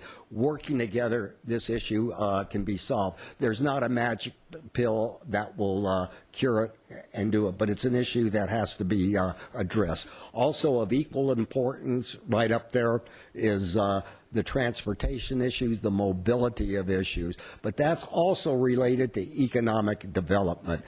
Talking to companies, fortunately in the current employment I have, I deal with a lot of developers. Developers want to build, they want to bring people to be surprised. We have obstacles that have to be overcome, and transportation is obviously near the top of the list. Related, and it's actually a twin brother of it, or a twin person, would be economic development. The city needs more jobs, and the city can get jobs. Again, it's back to the teamwork concept. This can get the job done. And the next question is on those same lines. What are the 3 greatest challenges for the city of Surprise? I'm sorry, I didn't hear the question. It's on those same lines. What are the greatest challenges for the city of Surprise, the 3 greatest challenges? The 3 greatest challenges, I'm going to put something that may be a little bit different. Quality of life. Quality of life for our citizens is absolutely critical. And what's quality of life for one segment may not be quality of life. It's understanding what our issues are and how to go out and solve them. This cuts across economic development. It cuts across transportation. It cuts across parks and recreation. But let's not lose education. Although as a council and as a city, it's a little bit different. We have a separate school district, but education is critical, because we're never going to get that quality of life, and we're never going to get what our residents need unless we have the education. Again, there's been tremendous progress that we're now getting into the higher education. We have the comm university. We have other possibilities. Also, we've got to know what we can do best in bringing this quality life and jobs. What leaps out is the medical industry is incredible. This is one of our best assets. Mr. Elkins, why do you want to serve as an elected official? Having had the experience of being on a previous council, it's like there's a job unfinished. One of the things that I do very poorly is sit and complain about my city and do nothing about it. I want to be part of a team that can keep the city going forward. The city has made tremendous progress. I moved here when it was 30,000 people. We're getting there. We're not there yet. And we're going to only get there by a united council with diverse opinions, but we can do it and get the job done. And I want to be part of that solution. I don't want to be on the sidelines. I don't do that well. And the last question is a 2-part question. What do you believe is the most significant aspect of the 2012 budget, and what are the most significant challenges addressed in the 2012 budget?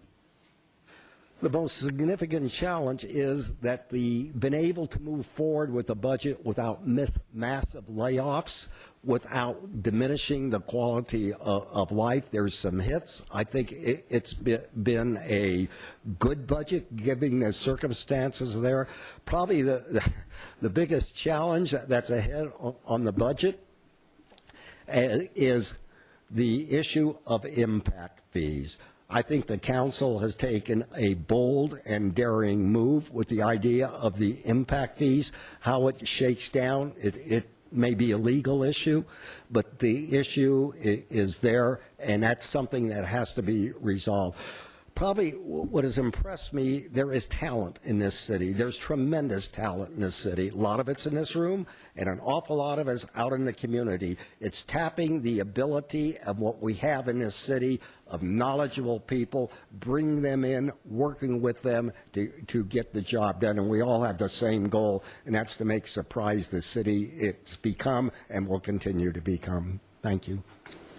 Thank you. That's the last question, Mr. Elkins. Thank you. Appreciate the opportunity. Feel free to stay in the chambers and watch the last interviews. Thank you. Okay.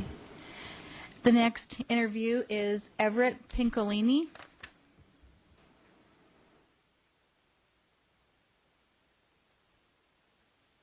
Mr. Pincolini, you're welcome to stand at the podium or have a seat at the table, whichever is more comfortable for you. Okay, thank you very much. Good evening, Mayor. Good evening, members of the council. How are you this evening? We'll have 7 questions for you, and if you can take 2 minutes or less for each question, that would be helpful. The first question is, how long have you lived in the city of Surprise? I've lived in Surprise since 2003. Very good. Please provide a verbal resume of your qualifications. I feel that my background as a retired military personnel has given me the opportunity to do a lot of management in terms of resources and the way the resources are spent and how they're utilized. My last position in the Air Force was at the Pentagon, and there I correlated Air Force budget to Air Force goals, which were quite an opportunity for us to see how we were spending the money in terms of the goals that we had provided. It was an eye-opener, and that was the first time that we had done that, was during that period of time. So between that and then my various leadership positions throughout the Air Force have helped me to a great extent. The third question is, have you ever served as an elected official or as an appointed official? If so, where and when? No, I haven't. Question number 4, what do you believe are the 3 greatest challenges for District 1? Well, first off, I think in District 1, the area is defined rather loosely, and so in that particular district, I think that achieving more of an identity instead of a sprawling community of homes would be really a plus for District 1. The second thing I think in District 1 that is not only necessary but probably very prudent to do is to make sure that the concerns are met in a timely manner so that the citizens feel like they have a good stake and a good opportunity to voice their concerns within that area. And then thirdly, I think one of the things that District 1 would be nice to have happen in District 1 is to create a sense of, how would you say, I just lost the word, pardon me. The idea is to get more of a sense of, not community wasn't the word I was looking for, or identity, but to get more of a sense that there's a greater part of Surprise that is there other than just District 1. And that kind of leads into the next question. What do you think the 3 greatest challenges are for the city of Surprise? Well, I think Surprise has got some issues in terms of its own identity within the valley. We have a lot of sprawling bedroom communities throughout it, but there doesn't seem to be a real heart of Surprise. And that's a necessary, I think, for any organization or any community to have, is to have like a town center where people can just come and congregate, not just come down for sporting events or things to that nature. And also I think that in Surprise, there are a couple of avenues I think we should take in terms of making it more of an opportunity to generate some of policies through zoning and all that encompass some solar energies and things to that nature that would make it more of a positive area for the valley to look at. And then thirdly, I think that one of the big areas that we can do is a little bit more on public transportation and helping out some of the elderly in getting around the community quicker. The next question is, why do you want to serve as an elected official? Well, I think it's the responsibility of all citizens to spend some time in local government. And I think that it's important for us all to have an opportunity to do that and become part of a greater scheme, within your own community. So I encourage everybody to get involved in some capacity or another. The last question is a 2-part question. And the question is, what do you believe is the most significant aspect of the 2012 budget? And what do you believe the most significant challenges addressed in the 2012 budget? Well, I'll be honest with you. I think that the most significant aspect of the 2012 budget is this building here and these facilities and how to meet that. Because there's a lot of perception in the community about the amount of money that was spent here, and how are we as a community going to face that and overcome it collectively. Very good. That was the last question. Thank you. Thank you very much, sir, for your time. You're welcome to watch the next interview. All right, thank you. Our last interview is Joe Genovese.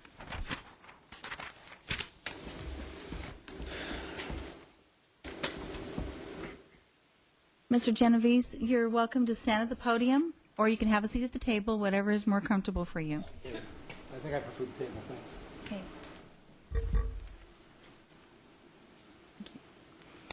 We have 7 questions that we're going to ask you, and if you could take about 2 minutes or less for each question, that would be helpful. Okay. The first question is, how long have you lived in the city of Surprise? I've lived in Surprise for 12 years, and I've lived in Arizona traditions for all that time. But, of course, I view the whole city as being the city that I live in. With the district that I live in as being a particular district within the city. And I like the city and really want to be here to help it positively. Mr. Genovese, can you please pull that microphone closer to you, please? There you go. Okay, got it. Thank you. The next question is, please provide a verbal resume of your qualifications. So I've been a financial planner and retirement planner, as well as in the IT industry for the last 30 to 40 years. My background has to do with management of servers and storage and financial instruments through basically forecasting budgets, putting budgets together, forecasting budgets, profit and loss statements, being responsible for departments' profits versus losses. My education is basically in communications with an emphasis on business, and I have 30 units of business within that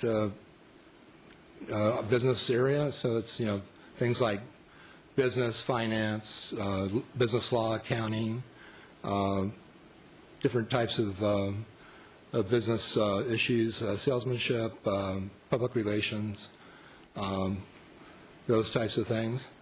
So I think my education, I graduated cum laude from Long Beach State in 1974, and I've, through my business acumen with IBM and with insurance companies, I've gotten other types of certifications. Some of the certifications I've received would be in servers, storage, computers, how to put networks together, how to purchase, how to resolve issues with cities. I've dealt with cities, counties, states, and the federal government on projects. I've done a lot of project management as well.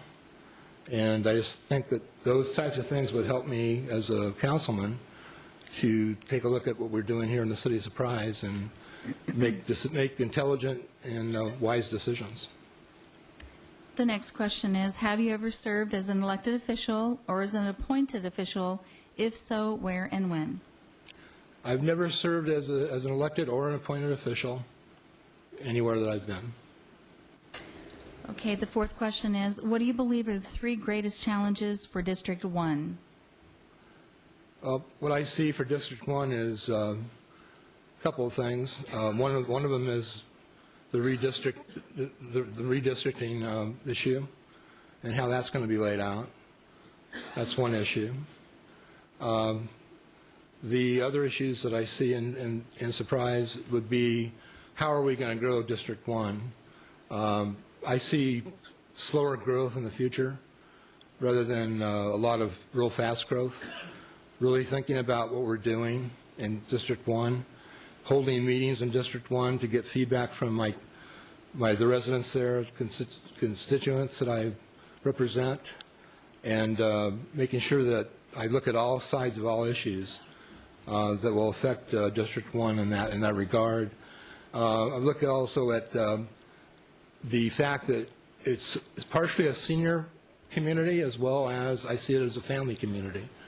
So I want all communities, whether it's residential or whether it's a senior citizen community or whatever it happens to be, I want all the issues that those people face daily to be addressed. The issues that they have concerns about, especially, to be addressed. And I just want to make sure that the city is brought, or the district is brought up as a well-rounded district. And we don't forget about anybody within that district. And on those same lines, it sounds repetitive, but I have to ask the question the same. Sure. What do you believe are the 3 greatest challenges for the city of Surprise? Very similar. I do think that one of the biggest challenges we have today is the issue of how we look at financing things within the city. We have to look at our budgets and make sure that we live within those budgets. When we go out and we do things that are bringing monies in from other departments, we need to look at that as to why we're doing that and what we're doing with that money. And, obviously we're facing an issue here that we've spent $40 million that we didn't have. And that's an issue that really is something that I would really have looked at if I had been sitting on the council. That's a big issue right there. The growth phases of Surprise, the infrastructure. How are we going to bring in the infrastructure that we need?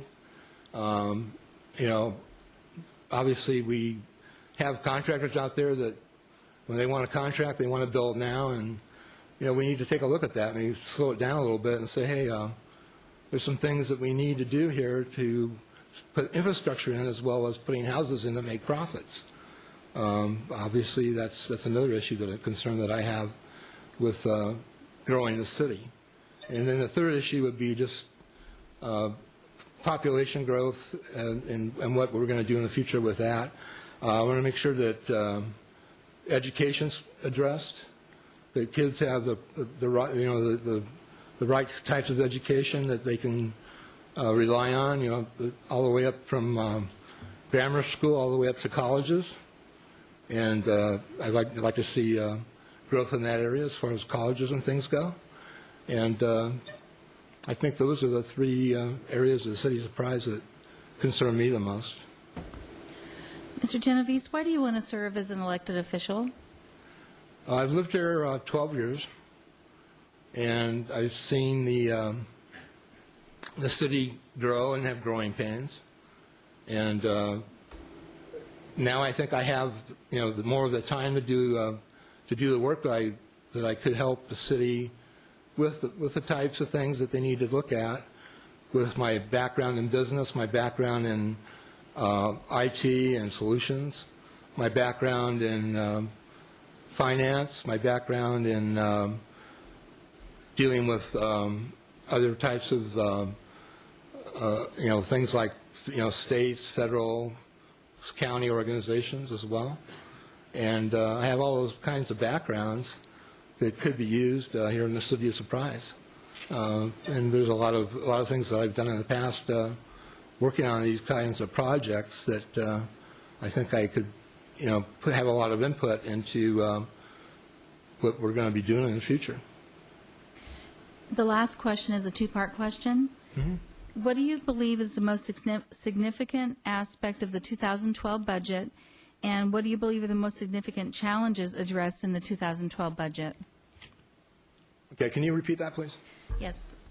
The first part of the question is, what do you believe are the most significant aspects of the 2012 budget? If you want to go ahead and answer that one first, that's fine. Okay. Well, one of the most significant aspects of the 2012 budget is how do we resolve the issue of the $40 million? I know that we have a plan to do that. I think there's some other ways of doing it that might make it a lot faster and easier on the city. And I believe that, we need to get that issue resolved as quickly as possible because it's affecting our credit rating. It will affect our credit rating down the line if we don't do something about it. So that's one issue that greatly concerns me. And I think that's the biggest issue I see right now going on and going forward. And the second part on those lines was the most significant challenges addressed in the 2012 budget. Well, I think that's a challenge to be able to do the things we want to do. We want to obviously do the things that we were planning on doing, but obviously we don't have the budget to do all the things we were going to do in the master plan. But, if you take a look at what's going on and, some revenues are going down there and we need to basically, get the $40 million out of the way, and from there we can start planning on different ways of gaining revenue within the city, taking a look at different aspects of revenue stream and how we go about doing that.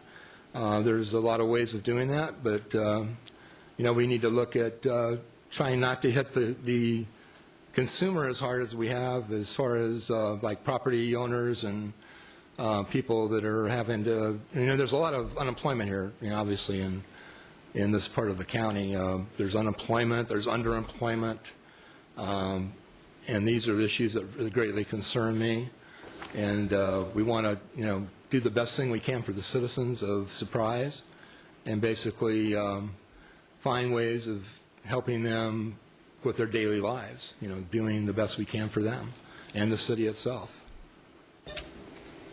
Thank you very much. Okay, thank you. And on behalf of the entire council, I want to say thank you to all the applicants. We know that you're putting yourselves on the line here in order to simply be willing to serve. And so we appreciate each and every one of you. We appreciate your time, your efforts, and your concerns and care for the city of Surprise. We will be having a public comment session, but we're going to take a 7-minute break. We're going to reconvene at 8 p.m., and then we will allow the public to speak on the comment on the candidates.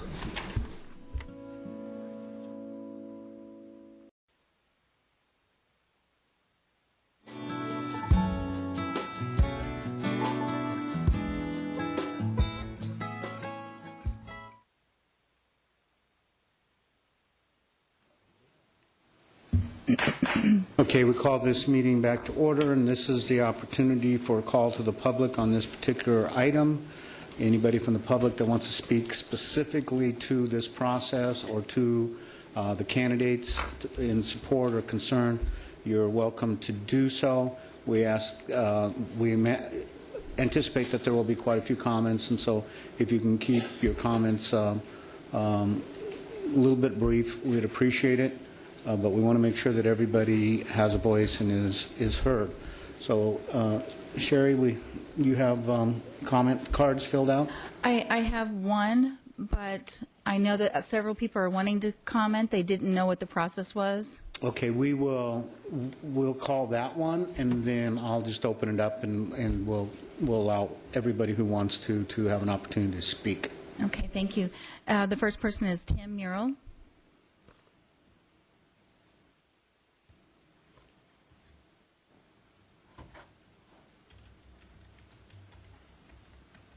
Good evening, Mayor Truitt, Council.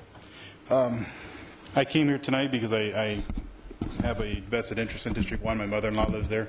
I am a citizen of the City of Surprise, and I've been living here since 2004. I've had and watched the city grow for approximately 17 years now. The list of candidates, however stellar, They did a very fine job of speaking tonight. I was very impressed with all of them. 3 of them I recognize. Mr. Longabaugh, who has a tremendous past with disability issues.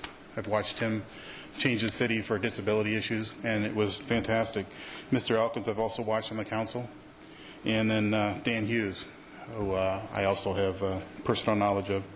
I think what it boils down to tonight is that I hope that the council takes its time and reviews each one of the candidates and doesn't rush into a series where we have the same old problems that we've had in the past. And I think that all boils down to baggage. Who has the most baggage? There's a television show on the Game Show Network called Baggage. The person with the most baggage usually loses. There's one name that just stands out on this list for me that has a lot of baggage. In fact, he has steamer trunks full. What I would advise you to do is to investigate each one of these candidates, look into their background, find out what baggage they have, and see if that's the baggage that we want to continue with in the city of Surprise, or do we want to move forward? This council has moved forward.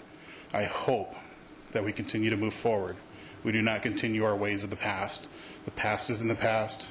We do not want to go back there again. So I implore you to take your time, take keys, open the steamer trunks, look at the past, see the baggage that's there, and pick the right candidate for the City of Surprise and District 1. Keep in mind that the candidate that you choose will be representing District 1, but they will also be representing the City of Surprise, again, of which I am a citizen of. So please take your time and do the right thing. Thank you. Thank you. If you'd come up to the microphone and then state your name for the record. I am Pat Lutz, a resident of District 1. I'm appearing you for the first time. What has happened in Surprise has caught my attention. I wasn't paying close attention before, but I want to urge you to delay this decision because I really felt cheated the last time that this took place in District 1. Please don't do that to us again. We deserve time to give you input on the fine candidates that appeared before you.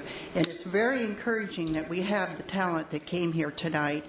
It gives them the opportunity to be thoroughly vetted with the community.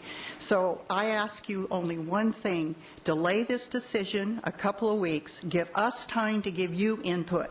I only heard 4 candidates talk about the issues that I care about. Only 4. So I think this council should hear from all of us in District 1. Thank you. Thank you.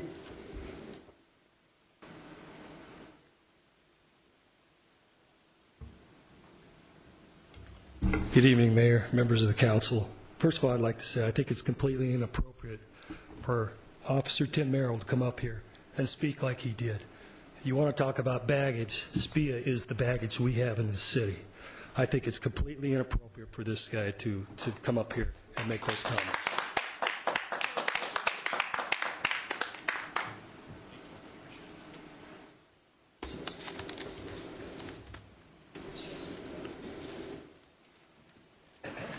Hi, Mayor. Hi, Council. How are you? I've listened to all 9 of these applicants. They're outstanding men. They really, really are. You got a great job, and they have a good council to sit on. And I just want you to know that I too think that that SPIA's Officer Merle's comments are extremely personal and bad taste. You all know who he's talking about, and so do I. But the 3 top priorities of this city and U7 are jobs, and of course you can spin off subcategories of job to education and transportation issues, but jobs. Number 1. Number 2, no new taxes. ORCA will always resist any talk of new taxes. And while we're talking about taxes, let's talk about reducing our sales tax in this city, because it's outstandingly obscene. Number 3, the city living within its means. What a concept.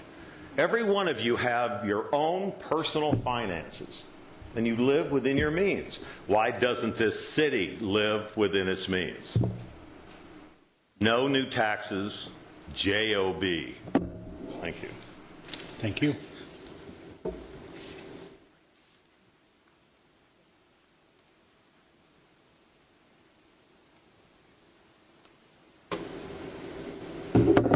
evening, Mayor and Council. My name is Norma Chavez, and I am too a resident of Surprise. The only thing I ask is that you think thoroughly on your decision if you do decide to make that tonight. I believe that the citizens of Surprise deserve a responsible leader and someone that will bring experience and pride to the city. And I ask that when you make this decision, that you take that into consideration.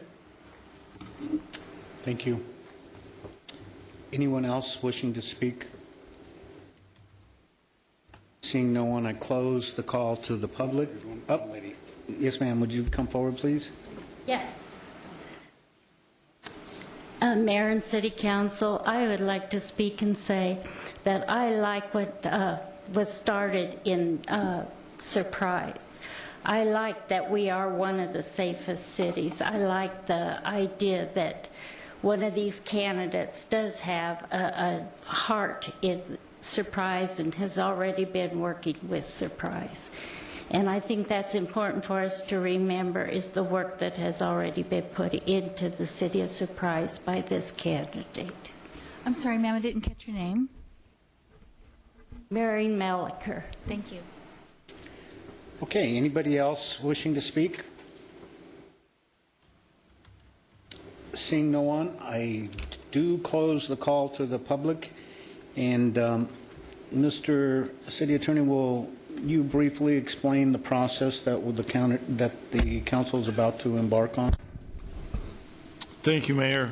With regards to this process, it's set forth in City Ordinance Section 2-64. The council has interviewed the candidates. This is the opportunity for the council to debate who they believe is the candidate to fill the vacancy.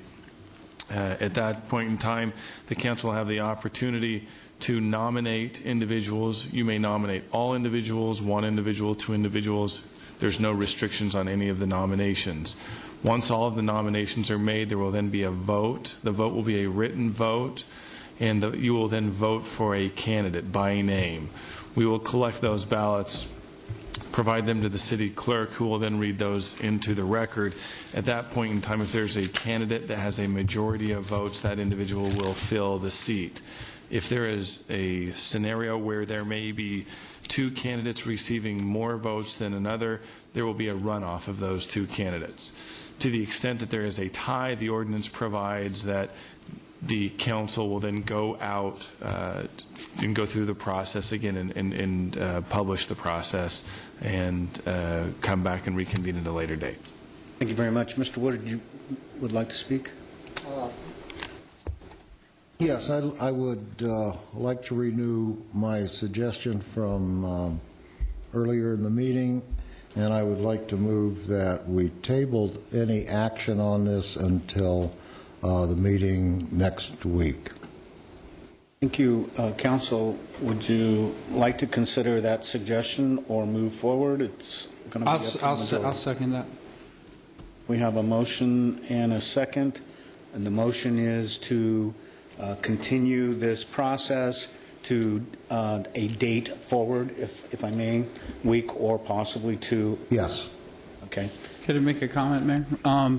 Just along those lines and heeding that advice, I think we've heard tonight from, I need time to absorb it. For me personally, I'd love to hear from more folks from the district. I think two of the questions tripped up a couple of the folks, and I don't want to hold that against them, and that was, they were very similar. What do you believe are the three greatest challenges for your district? And then the following question was for the city. And a lot of folks answered for the city for both questions, and I'd like some clarification. I'd like some time to absorb, and I think we've got, and I was impressed with all of them. So I'd like to heed the advice of Councilmember Woodard and for what that's worth. I would want to voice a concern at this point, and that would be that what we're not doing is inviting the candidates themselves to lobby the council.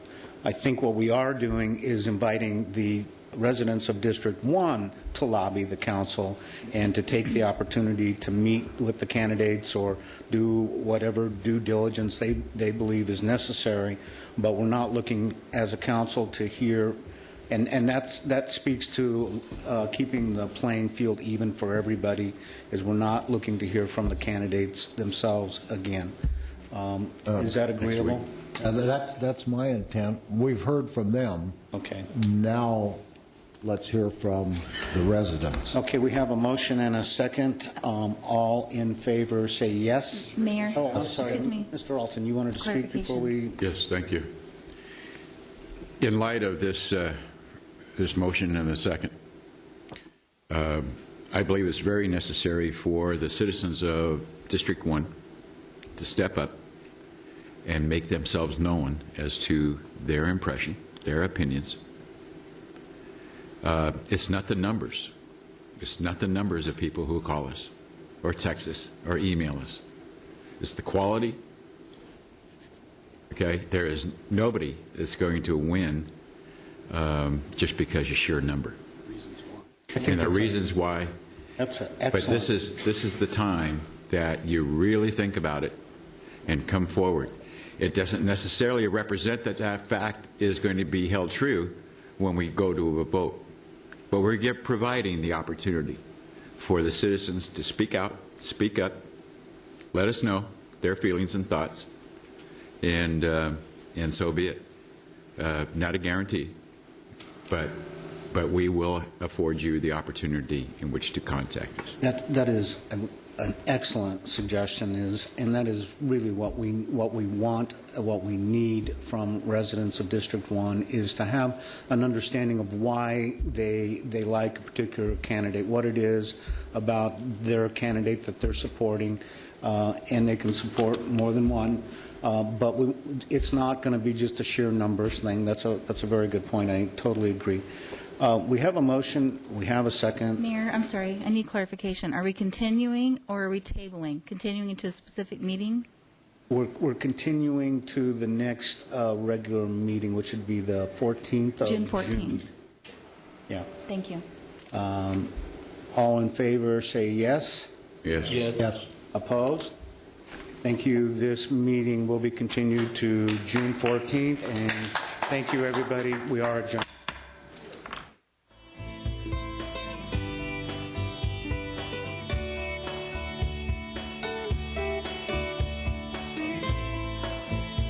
To block sidewalks. Place these bins on the street, wheels to the curb.